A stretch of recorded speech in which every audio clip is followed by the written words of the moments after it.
lost in night, in the wood, shadows fight.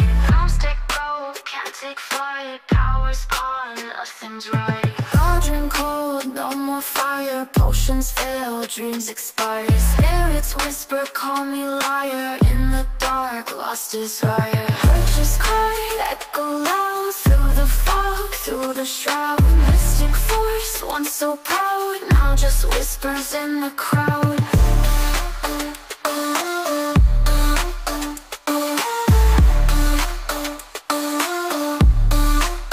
Babalan TV. Hi Pisces! Welcome po sa inyong reading. So this is for January the 15th to January the 21st reading. Para po sa mga bago, don't forget to click the subscribe button, smash the like button, comment below kung kayo po ay nakaka-resonate, and hit the notification bell. Kung gusto niyo pong sumali sa ating live sessions, dun po yan sa kabilang channel, that is Babaylan TV. Yan po ang ating unang channel catered for our international audience. No? I want you to know that this is a general reading. You may resonate with the entire reading or you may resonate with some bits and pieces of the reading. Take what's only yours. Simulan na natin. Milk and honey. Time for a nap. Yan. Bakit pa-intense ng pa-intense yung nangyayari? And I feel like the intensity is somewhat from good to becoming not so chaotic hanggang sa sumabog, no? It felt like the situation here started real well up until someone saw a problem and I cannot take it anymore. Kaya siguro I feel like meron dito mga nagkimkim, no?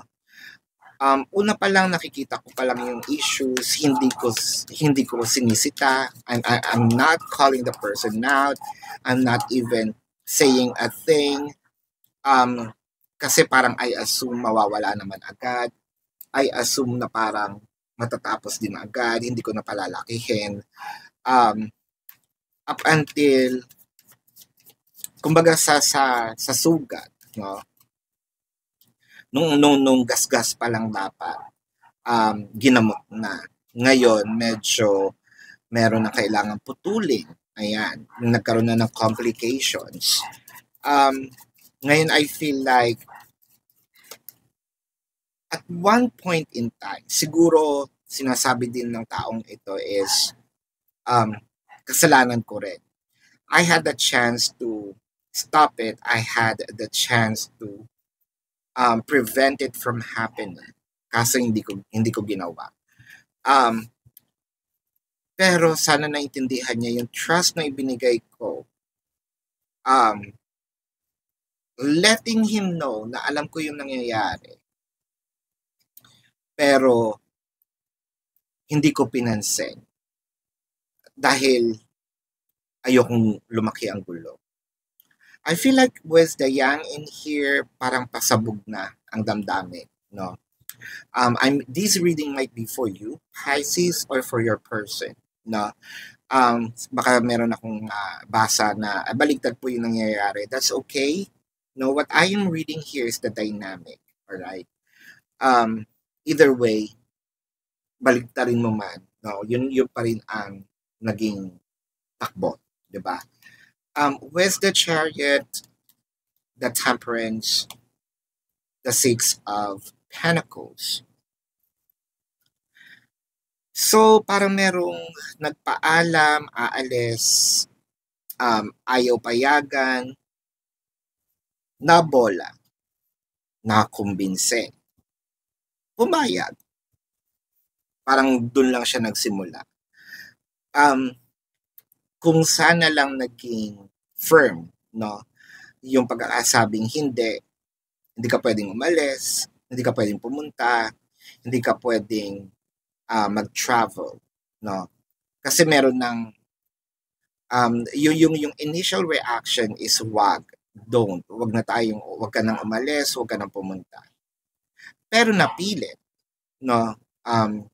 Sabihin natin na convincing nga na or na bola if hindi siya na kumbinse, no? I mean, kung yun nga, parang nabola. You know what I mean? No, yun nandun na tayo sa, I cannot find a right word, pero alam niyo yung ibig ko sabihin. Dahil kinausap, umuo na lang para wala nang malaki ding problema. Wala nang mahabang pag-uusap. Now, with the Six of Pentacles, you get what you, kumbaga, meron ka ng vision na this is what's going to happen, and it happened. With the Knight of Cups rather, and the Queen of Wands. So ngayon, wow, or let's just say, pinayagan, una walang nangyari, or hindi mo alam. Naulit ng naulit, you actually mentioned, bakit parang nasasanay ka, no? Bakit parang nagiging habitual itong pag-alis mo?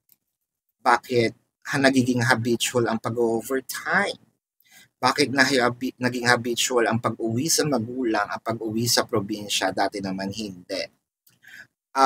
Is there something wrong? So eto na nasa climax na tayo ng hindi mo na mapigil kasi nasimulan na, no? Siya din naman magsasabi, dati naman pinapayagan mo ako, bakit ngayon hindi, 'di ba? With the Emperor, ayan na, and the Two of Cups. So ngayon, meron na ditong guilt trip. Sinasabi na, kung totoong mahal mo ako, bakit hindi mo ako mapagkatiwalaan? Kung totoong mahal mo ako, bakit ganito, yada, yada, yada. Now, there are banters of, ako, kung totoong mahal mo ako, bakit hindi mo ako sinusunod? Kung totoong mahal mo ako, bakit ayaw mong umamin? Kung totoong mahal mo ako, bakit hindi mo sinasabi sa akin, hindi mo kini-clear, di ba? Kung ano ang, hindi mo kini-clear ang gumugulo sa isip ko, no? Bakit ayaw mong, parang wala kasing deny, wala din namang approval, or wala rin namang pag-amin sa mga katanungan mo. High Priestess and the King of Wands. So kung meron man siyang sinasabi, you feel like you're doubting it. You feel like another alibi. You feel like this is just an excuse. To a point wherein kapag feeling mo, naku-corner mo siya, sumisigaw siya, nagagalit siya, kung ano-ano na yung sinasabi. With the High Priestess kasi, you know that there's something off. The Empress, there you go. I feel like meron, sabihin natin, umaakit sa kanya, whether this is in literal form na umaakit, or your person's being lured. Kung naniniwala kayo sa gayuma, no? Parang nagagayuma siya or nahihikaya, no, yung person nyo lumapit sa apoy na ito, no? Parang ang munting gamo-gamo, no? Kasi it felt warm, it felt bright. So napapansin mo, medyo parang huli na nung na-call out. Pero I feel like meron ng connections. The Page of Swords and the Ten of Cups. So I feel like meron na ditong agreement between your person, and we can say that this is a third party, no? I know that you feel na medyo malamig na ang person mo. And I also know that you feel na parang nakikinikinita mo na ang end, no, ng journey ng relationship na ito. Tignan natin, no, sa ibang time, if we can still save the connection because I felt like they are really going towards a different direction, not your direction.